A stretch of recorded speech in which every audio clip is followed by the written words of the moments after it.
शहजाद जी, मुझे ऐसा लगता है पार्टियां कोई भी हो, अगर ये रेवड़ी कल्चर किसी भी पॉलिटिकल पार्टी को फायदा पहुंचा रहा है लेकिन देश को नुकसान कर रहा है तो सबको खुद के भीतर देखे जाने की जरूरत है। लेकिन यहाँ पर जो बिल्कुल गरीब लोग हैं उनकी बात अगर छोड़ दे, लेकिन बड़ी ऐसी आबादी है जिसको फ्री की कल्चर की आदत दिलवाई जा रही है। मैं दोनों का अंतर आपको बताता हूँ। एक परिवार, एक राजनीतिक परिवार है। एक सेकंड चित्रा जी, एक एक करके ठीक है, अब इनकी बात हो जाए, इनकी बात हो जाए। अनुराग भी कुछ बोलना चाह रहे हैं, वो भी हमारे साथ लखनऊ से जुड़े हुए हैं, प्लीज जल्दी से। एक परिवार है जिसने 4 पुश्तों तक, आ रही हूँ अनुराग जी, इनकी बात हो जाए, इनकी बात हो जाए पहले, ठीक है अभय दुबे जी, अभय दुबे जी प्लीज, ठीक है इनकी बात हो जाए, उसके बाद मैं लौट रही हूँ ना आपके पास शहजाद जी। एक राजनीतिक परिवार है जिसने 4 पुश्तों से कहा कि हम गरीबी हटा रहे हैं। अभी तक गरीबी नहीं हटी, केवल रॉबर्ट वाड्रा की गरीबी हटी होगी या उनके इर्द गिर्द जो इनके चाटुकार है उनकी गरीबी हटी होगी, पर जो आज तक वो गरीबी नहीं हटा पाए। आज IMF की रिपोर्ट, कृपया करके चित्रा जी, क्या चल रहा है? मैंने तो सारी बातें सुनी है, मेरी बात को ड्राउन कर रहे हैं जनता के बीच। एक तो ये सारे पैनलिस्ट है समाजवादी कांग्रेस, आप उनको शांत करवाइए, मुझे बात कर रही है, उसके बाद जवाब दीजिए। किसी नाराजगी के पर मैं तो बीच में नहीं बोला, बार बार फ्लो टूटेगा कैसे जनता समझेगी? आराम से आराम से आराम से, ठीक है आराम से, डिबेट में बैठे हुए हैं, फ्लो बन जाएगा आपका। शहजाद जी अपनी बात को आगे बढ़ाइए, बोलिए। देखिए, मैं बड़े सम्मान पूर्वक एक बात बताना चाहता हूँ। एक तो उन्होंने बताया नहीं कि तिथि 5 अगस्त की क्यों चुनी, 4 अगस्त की भी चुनते, 19 जून की भी चुनते और काले कपड़े पहन के नाचते रहते पूरे देश में। परंतु मैं इनसे सवाल पूछना चाहता हूं, एक परिवार ने क्या कहा 4 पुश्तों तक? गरीबी हटाओ, गरीबी हटाओ, गरीबी हटाओ, गरीबी हटाओ। आज जाके IMF की रिपोर्ट आई है कि जो सबसे गरीब तबका था उनको प्रधानमंत्री की ओर से जो दिया गया मुफ्त राशन, उसकी वजह से जो एक्सट्रीम पॉवर्टी है वो नीचे बनी रही। कृपया करके चित्रा जी, ये क्या तरीका है? क्या डिसिप्लिन भी ये चाटुकार भूल गए क्या? डिसिप्लिन भी नहीं है क्या इनमें डिसिप्लिन भी नहीं है क्या? नाम मात्र डिसिप्लिन और अनुशासन भी नहीं है क्या इनमें? क्या बोल रहे हैं भाई? मैं जवाब तो दे दूं एक ठीक है अभय जी, एक बार उनकी बात सुन लीजिए, बाकी 2 लोग भी इंतजार कर रहे हैं। ठीक है अभय दुबे जी, ठीक है अभय दुबे जी, जब आपकी बारी आएगी तब आप बोलिएगा ना। अभय दुबे जी प्लीज, जब आपकी बारी आएगी तब आप बोलिएगा प्लीज। मैं अपनी बात समाप्त ही कर रहा हूँ, अगर ये व्यवधान में उनकी बात को खत्म कर लीजिए। अभय दुबे जी प्लीज, ये तरीका ठीक नहीं है, वरना फिर आपके भी बीच में लोग बोलेंगे। जल्दी से शहजाद अपनी बात पूरी कीजिए। देखिए, मैं कह रहा हूँ कि आज आप 8 वर्षों में देखिए, सामाजिक जन कल्याण के लिए, सामाजिक परिवर्तन के लिए और इंफ्रास्ट्रक्चर और कैपिटल एक्सपेंडिचर के लिए हमने 90 लाख करोड़ खर्च किए। इनकी सरकार थी तो 50 लाख करोड़ खर्च के 10 वर्षों की अवधि में, क्योंकि बाकी का पैसा पता है क्या करते थे?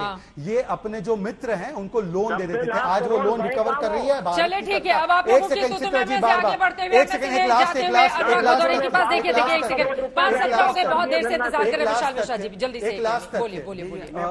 इनके समय पर एवरेज इन्फ्लेशन 10% के ऊपर था और इनके समय पर अगर आप कोई भी दाम देख ले, 400% चीनी के दाम बढ़ते थे, तूर दाल के 200% बढ़ते थे। इनके समय पर प्याज और टमाटर के दाम 150% बढ़ते थे। आज वो कोई इतनी बढ़ावत नहीं है प्राइस में। 2 चुनौतियां होने के बावजूद भी 6.5-7% इन्फ्लेशन है और औसतन इन्फ्लेशन 4.5% का रहा है। तो यही अंतर है, इसीलिए बोलने नहीं देंगे। अनुराग भदौरिया जी, प्रधानमंत्री ने यह भी कहा है कि शॉर्ट कट अपनाने से शॉर्ट सर्किट हो जाता है, और आप जैसे लोगों के लिए ही, आपकी पार्टी के लिए ही इस तरह की टिप्पणी विरोधी दलों के लिए उन्होंने कहा है कि हम भविष्य को देखते हुए बड़ी योजनाएं बना रहे हैं और उसमें हमारी सरकार को कामयाबी भी मिल रही है।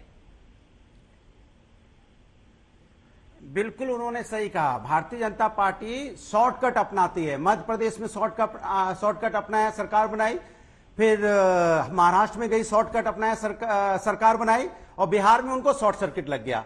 तो इसीलिए शॉर्टकट नहीं अपनाना चाहिए। बिल्कुल सही कहते हो, दूरदर्शी है ना, वो समझ गया बिहार में शॉर्ट सर्किट हो गया ना, इसलिए उनको नहीं करना चाहिए, शॉर्टकट नहीं अपनाना चाहिए। और बिल्कुल सही कह रहे थे, बीजेपी वालों की नीयत काली, इनकी नीयत काली, इनकी नीत काली, इनके नियम काले। ये काले कानून लाने वाले हैं, ये काले मन से लोगों को लड़ाने वाले हैं, ये काली सियासत से सत्ता हड़पने वाले हैं, और शायद इसी बात को ये अच्छी तरह समझ गए हैं। क्योंकि इनका मन काला, ये काले मन से सारी बातें करते हैं, तो इनको सब पता चल गया है। क्योंकि जो जैसा होता है बीजेपी वाले वो समझ गए हैं। इसलिए मैं उनसे इतना ही कहूंगा कि देश के बारे में सोचिए। ये बीजेपी वाले खाली बात करते रहेंगे परिवार अरे राष्ट्र हमारा परिवार है। आप कहां चक्कर पड़े हो? कहीं महल चौकसी हमारा परिवार थोड़ी है ना, नीरव मोदी हमारा परिवार है ना, विजय माल्या हमारा परिवार है ना, हमारे जो पैसा लेके भागने वाले दूसरे मोदी वो हमारे परिवार हैं। परिवार राष्ट्र है, यहाँ का गरीब है, जनता है, महिला है, जिनका सम्मान नहीं कर पाते हो आप। जो आपके नेता गालियां देते घूमते अपमानित करते हैं। ये आप परिवार के बारे में समझोगे तब तो जानोगे ना, पूरा राष्ट्र परिवार है। इसलिए सत्ता के नाम पे आप सिर्फ बातें करते हो। परिवार को तो आपके यहां तो हालत यह है कि परिवार कम पड़ता है तो इंपोर्ट करते हो।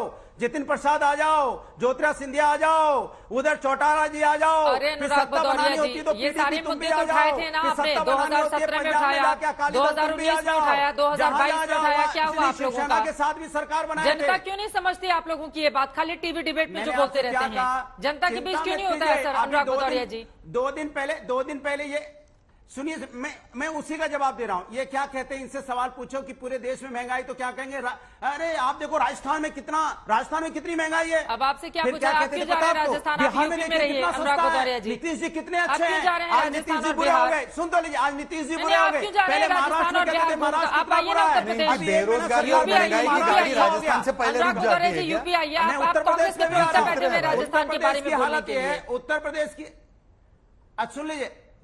सुन लीजिए, मैं इनकी बात बता रहा हूं, किस तरह की बातें करते हैं। इनको राष्ट्र की बात नहीं करती, जनता के ऊपर असर क्यों नहीं होता है आप लोगों की बातों का? संपूर्ण राष्ट्र की पिछले 3 चुनावों से देश तो सुन रहा है ये तमाम बातें।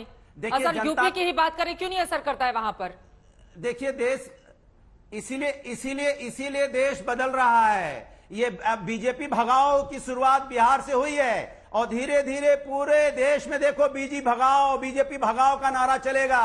और ये जो भारतीय जनता पार्टी हवा में है ना, हवा में घूमते रहते हैं, दिल्ली की हवा में है। इनका जैसी जमीन पे लैंड होता है इनकी सत्ता चली जाती है। देखा नहीं, एक मंत्री क्या कह रहे थे, भैया हम जब चढ़े थे जहाज में तो हम उद्योग मंत्री थे, हम जमीन पुत्र तो हम पैदल हो गए, संतरी हो गए।